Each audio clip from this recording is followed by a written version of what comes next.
నిన్న మార్నింగ్ నుంచి విపరీతంగా మోహన్ బాబు యూనివర్సిటీని క్లోజ్ చేస్తున్నారన్న వార్త రెండు తెలుగు రాష్ట్రాలని కుదిపేసింది. దాంతో మంచు మనోజ్ ఒక సుదీర్ఘమైన ప్రకటన ఇచ్చి ఎక్స్ప్లెనేషన్ కూడా ఇచ్చాడు.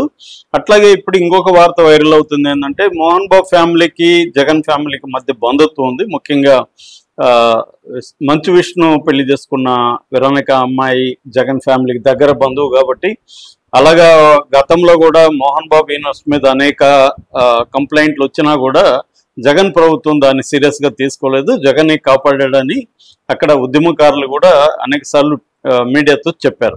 సో ఈ నేపథ్యంలో లోకేష్, ఇప్పుడు ఆయన ఎడ్యుకేషన్ మినిస్టర్ లోకేషే కాబట్టి, లోకేష్ కిందనే ఇప్పుడు మోహన్ బాబు యూనివర్సిటీ మీద చర్య తీసుకున్న కమిషన్ కూడా లోకేష్ కిందనే ఉంటది కాబట్టి, లోకేష్కి తెలియకుండా ఇదైతే జరిగే అవకాశం అయితే లేదు. కాబట్టి ఖచ్చితంగా లోకేష్ ఆధ్వర్యంలోనే జరిగింది. గతంలో కూడా మనం చూస్తే మంచు మనోజ్ అక్కడ యూనివర్సిటీ దగ్గరికి పోయి అనేక సార్లు ఈ ఉద్యమకారులకి, పేరెంట్స్ కి మద్దతు తెలియజేశాడు. యూనివర్సిటీలో అవకతవకలు జరుగుతున్నాయని చెప్పాడు. దీనికంతా విష్ణునే కారణం అనేది కూడా మంచు మనోజ్ చెప్పాడు. అప్పుడు సంక్రాంతికి లోకేష్ నారావారిపల్లిలో ఉన్నప్పుడు మంచు మనోజ్ కూడా వెళ్ళి లోకేష్ని కలిశాడు కూడా. కలిసినప్పుడు మొత్తం దీనికి సంబంధించిన మెటీరియల్ అండ్ డాక్యుమెంటల్ ఎవిడెన్స్ కూడా అట్లాగే వీళ్ళు ఇచ్చిన పేరెంట్స్, తర్వాత అక్కడ ఉన్న స్టూడెంట్ ఆర్గనైజేషన్స్ వీళ్ళంతా ఇచ్చిన డాక్యుమెంట్స్ అన్నిటినీ కూడా లోకేష్కి సబ్మిట్ చేసి వచ్చాడు.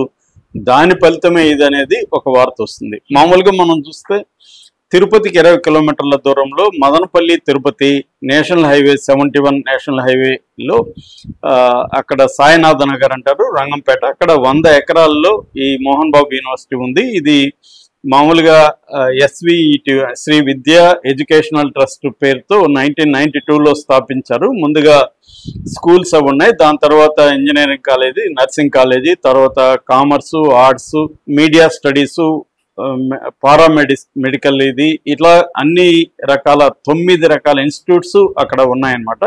2022లో డీమ్డ్ యూనివర్సిటీగా చేశారు. దీనికి ఛాన్సలర్ గా మోహన్ బాబు ఉంటాడు, వైస్ ఛాన్సలర్ వేరే ఉన్నారు, విష్ణు ఏమో ప్రో ఛాన్సలర్ అంటారు, ప్రో ఛాన్సలర్ గా ఉన్నాడు. ముఖ్యంగా ఇంజనీరింగ్ కాలేజీకి చాలా మంచి పేరు వచ్చింది. అంటే ఎస్వి ఇంజనీరింగ్ కాలేజ్ తర్వాత చిత్తూరు జిల్లాలో దీనికి కొంత పేరైతే ఉంది ముందు నుంచి కూడా. దీని తర్వాత విష్ణు దీన్ని హ్యాండ్ ఓవర్ చేసుకున్నాడు. విష్ణు ప్రొఫెషనల్ మేనేజ్మెంట్ని పెట్టి దీన్ని ఇంటర్నేషనల్ గా డెవలప్ చేశాడు. సో ఈ నేపథ్యంలో ఏంటంటే, వీళ్ళ ఫ్యామిలీ డిస్ప్యూట్స్ ఒక పక్క, ఎడ్యుకేషనల్ ఇన్స్టిట్యూట్స్ నుంచి కూడా అనేక ఆరోపణలు వీళ్ళ మీద వచ్చాయి. ప్రధానంగా వీళ్ళ మీద వచ్చిన ఆరోపణలు ఏంటంటే, ఫీజులు ఎక్కువ వసూలు చేస్తారని ఒకటి, 2 డే స్కాలర్స్ అంటారు, అంటే బయట నుంచి విద్యార్థులు, అందరికీ అక్కడ హాస్టల్ ఫెసిలిటీ ఉన్నది కాబట్టి కొంతమంది చుట్టుపక్కల ఊర్ల నుంచి వస్తారు, కొంతమంది తిరుపతిలో ఉండి అక్కడ నుంచి ట్రావెల్ చేస్తారు, ఇంకొంతమంది అక్కడే దగ్గరలో పీజీ హాస్టల్స్ ఉన్నాయి, ప్రైవేట్ హాస్టల్స్ ఉంటూ కాలేజీకి వెళ్తారు. వెళ్ళినప్పుడు ఏంటంటే మధ్యాహ్నం భోజనం కంపల్సరీ చేయాలనేది ఒక రూల్ పెట్టారు, దానికి డబ్బులు ఎక్స్ట్రా వసూలు చేస్తున్నారు.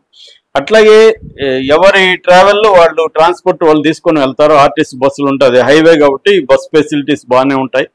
దాంట్లో పోతే కూడా వాళ్ళ పోట్ల కాలేజీ బస్సుల్లోనే రావాలనేది ఇంకొక 2వ రూల్ పెట్టారు.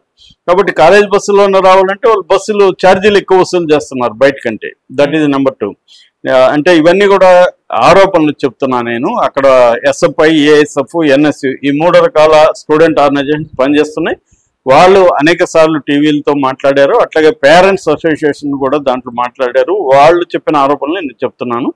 సో ఇది 2వది బస్సులు. 3వది యూనిఫామ్స్ బయట కుట్టించుకోవడానికి లేదు, మేము ఇచ్చిన యూనిఫామ్స్ తీసుకోవాలనేది 3వ కండిషను.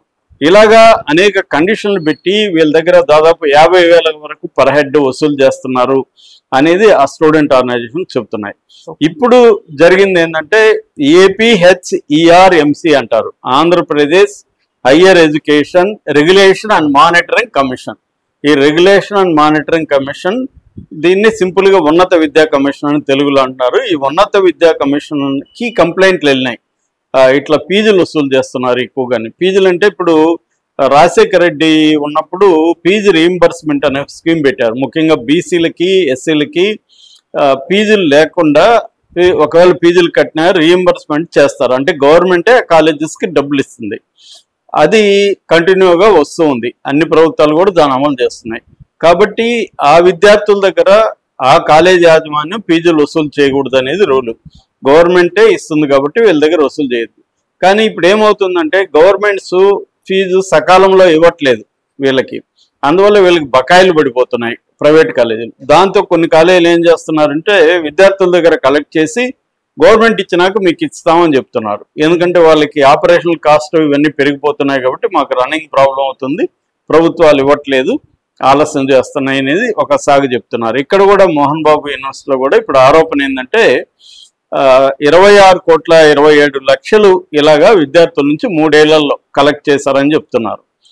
2022 నుంచి ఇప్పటి వరకు ఇలాగా కలెక్ట్ చేశారు, అది తిరిగి ఇవ్వలేదు అనేది ప్రధానమైన ఆరోపణ. అంటే ఈ కమిషన్ యూనివర్సిటీకి వచ్చింది, వివిధ విద్యార్థులతోనూ పేరెంట్స్తోనూ స్టాఫ్తోనూ అందరితో మాట్లాడింది, ఒక సమగ్రమైన ఇన్వెస్టిగేషన్ విచారణ జరిపినాక ఇది రికమెండేషన్ చేసింది.